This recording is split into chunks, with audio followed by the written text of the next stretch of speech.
Good morning, everyone. Thank you all for being here, and thank you for the University of Rochester for inviting me to speak today. And I'm actually very excited to be speaking today about autism, and not only what it means to have autism, but really how we're going to move forward in terms of building a more inclusive society for all those who live in it. Now, the first thing that I'm often asked when I tell people I work in autism is, do you have a personal connection to autism? And years ago, when I first started out, my answer would be no. I didn't have a personal connection to autism. I didn't have an immediate family member who had autism. But it was just a career choice that I had decided to make because I felt it was rewarding in a career in which I could help others. And that's ultimately what I wanted for my personal life and my career. But nowadays, it's hard not to have a personal connection to autism. If it's not in your immediate family, it might be that you have an extended family member who has autism, which I now do. It might be that you have friends who have family members with autism. They could be in your classes. They could be in your workplaces. So now it's become more of the norm rather than the exception. And so with that in mind, we also need to be aware that that's not the case around the world. There are still places around the world in which families are isolating themselves and keeping their children hidden away because of the fear of the stigma associated with having autism. They're scared of bringing their child out into the community because of what others will say about them. And what's even more shocking is that in many parts of the world, particularly in developing countries, there's up to a 90% treatment gap. And what that means is those families most in need, those living in low resource settings, underserved communities, are the ones least likely to have access to services. So we really have a long way to go. But just to take it back a step, I think everyone has heard of autism. Everyone knows autism, but do you really know and have a good understanding of what it is? So I'll give you just a general understanding of what it means to have autism. And generally, it's a lifelong condition that is characterized by social communication challenges and also repetitive and restrictive behaviors. But it's really much more complex than that. If you meet one person with autism, they might be completely fully verbal, able to have a conversation with you, might miss some of those social cues that many of us just naturally learn. Another person with autism might not be verbal, but they communicate in many other ways. It could be through behavior, through facial language, through written text, through music, through art. There's different ways to communicate, but each of those individuals with autism are going to look differently. As Dr. Stephen Shore put it, if you've met one person with autism, you've met one person with autism. So this is what autism is, but what it isn't is this deficit view of disability.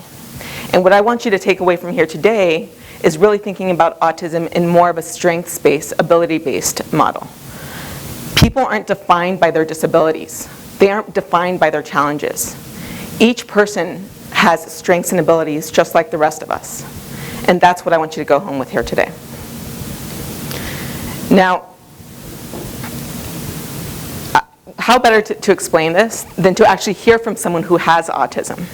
So this is Gianna Hitzos, and she's going to tell us a little about her college experience. Let's listen.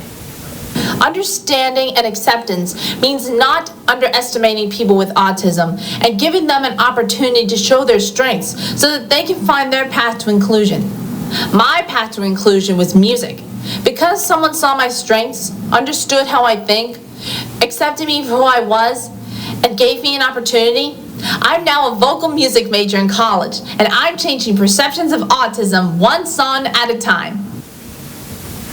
So that's Gianna, and she's just shared her own personal vision of her own future and how she's going to make a change in terms of stigma associated with autism and disability.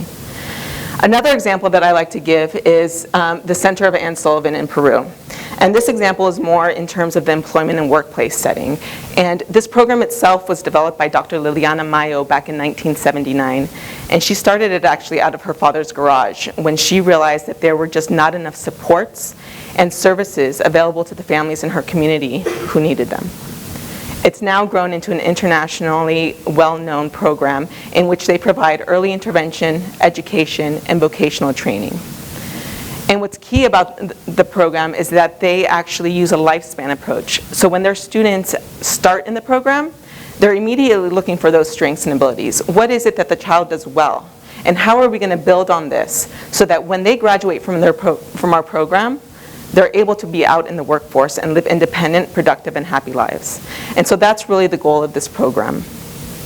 I had the opportunity of visiting there a couple of years ago and seeing some of these individuals at work.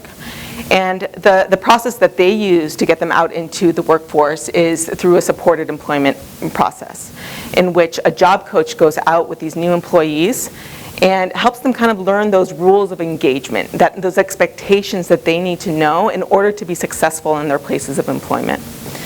And so that's what they do. The job coaches are the intermediary between the management and the employee in case there's some challenges that come up. They help them learn about some of the accommodations that might need to be made within the workplace for that employee to be successful. One such example is Isandro. This is Isandro. At the age of 5, he was diagnosed with autism. At the time, his family lived in a shanty town in Peru. And now, in his 30s, he's worked at the same company for over 20 years. And he's successful, and he's the breadwinner of the family. He's helped his sister get through college. He's helped his family buy a home. This is what's possible, and this is what I want you to see. These examples of what can happen and what is possible in the world. But these supported employment processes aren't the only way to go.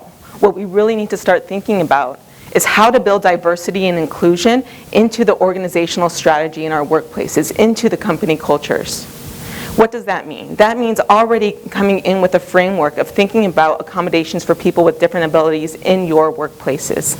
Maybe having peer mentors or disability champions that can help support the process along the way.